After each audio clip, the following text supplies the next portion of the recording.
2 Samuel pasal 2. Daud menjadi raja atas Yehuda. Kemudian bertanyalah Daud kepada Tuhan, katanya, "Apakah aku harus pergi ke salah satu kota di Yehuda?" Firman Tuhan kepadanya, "Pergilah." Lalu kata Daud, "Kemana aku pergi?" Firman-Nya, "Ke Hebron." Lalu pergilah Daud ke sana dengan kedua istrinya, Ahinoam, perempuan Yisrael, dan Abigail, bekas istri Nabal, orang Karmel itu.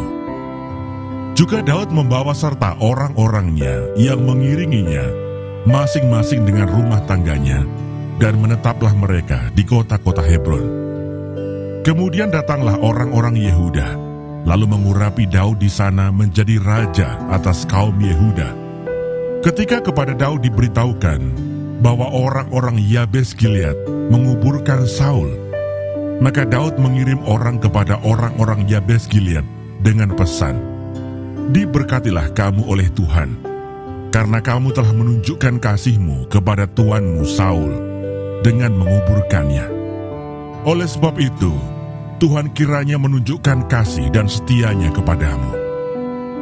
Aku pun akan berbuat kebaikan yang sama kepadamu. Karena kamu telah melakukan hal yang demikian, kuatkanlah hatimu sekarang, dan jadilah orang-orang yang gagah perkasa. Sekalipun tuanmu Saul sudah mati, dan aku telah diurapi oleh kaum Yehuda menjadi raja atas mereka." Peperangan antara Daud dan Isi-Boset. Abner bin Ner, panglima Saul, telah mengambil Isi-Boset anak Saul dan membawanya ke Mahanaim, serta menjadikannya raja atas Gilead, atas orang Asyuri, atas Yisrael, atas Efraim, dan atas Benyamin, bahkan atas seluruh Israel. Isi-Boset bin Saul berumur 40 tahun pada waktu ia menjadi raja atas Israel, dan ia memerintah 2 tahun lamanya. Hanyalah kaum Yehuda yang mengikuti Daud, dan lamanya Daud memerintah di Hebron atas kaum Yehuda adalah 7 tahun dan 6 bulan. Lalu Abner bin Ner dengan anak buah Isi-Boset bin Saul bergerak maju dari Mahanaim ke Gibeon. Juga Yoab, anak Zeruya, dan anak buah Daud bergerak maju. Mereka saling bertemu di telaga Gibeon, lalu tinggal di sana. Pihak yang satu di tepi telaga sebelah sini, dan pihak yang lain di tepi telaga sebelah sana. Berkatalah Abner kepada Yoab, "Biarlah orang-orang muda tampil dan mengadakan pertandingan di depan kita." Jawab Yoab, "Baik." Lalu tampillah mereka dan berjalan lewat dengan dihitung 12 orang dari suku Benyamin, dari Isi-Boset anak Saul, dan 12 orang dari anak buah Daud.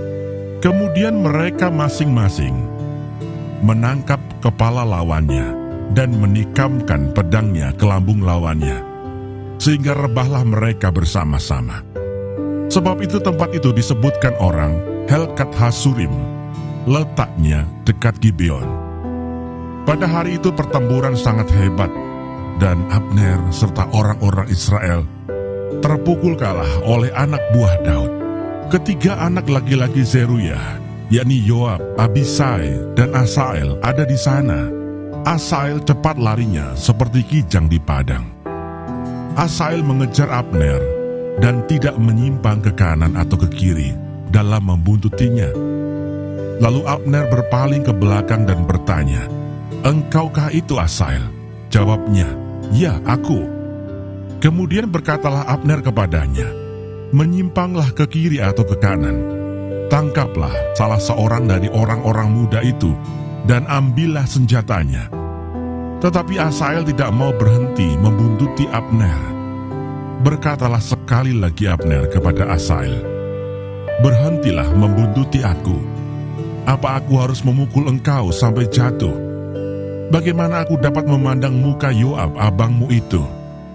Tetapi Asael menolak berhenti.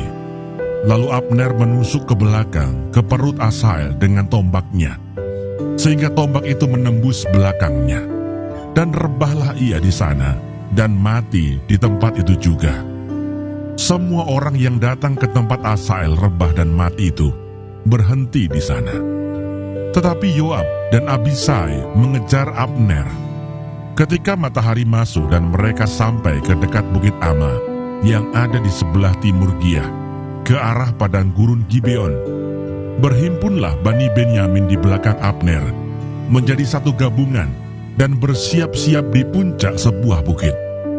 Berserulah Abner kepada Yoab, "Haruskah pedang makan terus-menerus? Tidak tahukah engkau bahwa kepahitan datang pada akhirnya?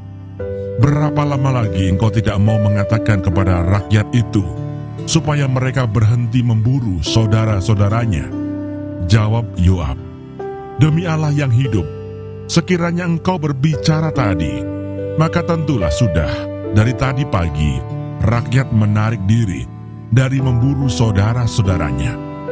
Lalu Yoab meniup sangkakala dan seluruh rakyat berhenti. Mereka tidak lagi mengejar orang Israel dan tidak berperang lagi. Semalam-malaman, Abner dan orang-orangnya berjalan melalui Araba Yordan, menyeberangi sungai Yordan, berjalan terus hampir sepanjang siang, lalu sampai ke Mahanaim. Ketika Yoab berhenti memburu Abner dan menghimpunkan seluruh rakyat, ternyata 19 orang dari anak buah Daud hilang termasuk Asael. Tetapi anak buah Daud menewaskan dari suku Benyamin, dari orang-orang Abner, 360 orang. Mereka mengangkat mayat Asael dan menguburkannya di dalam kubur ayahnya yang di Bethlehem. Kemudian berjalanlah Yoab dan orang-orangnya semalam-malaman itu dan sampai ke Hebron ketika hari sudah terang.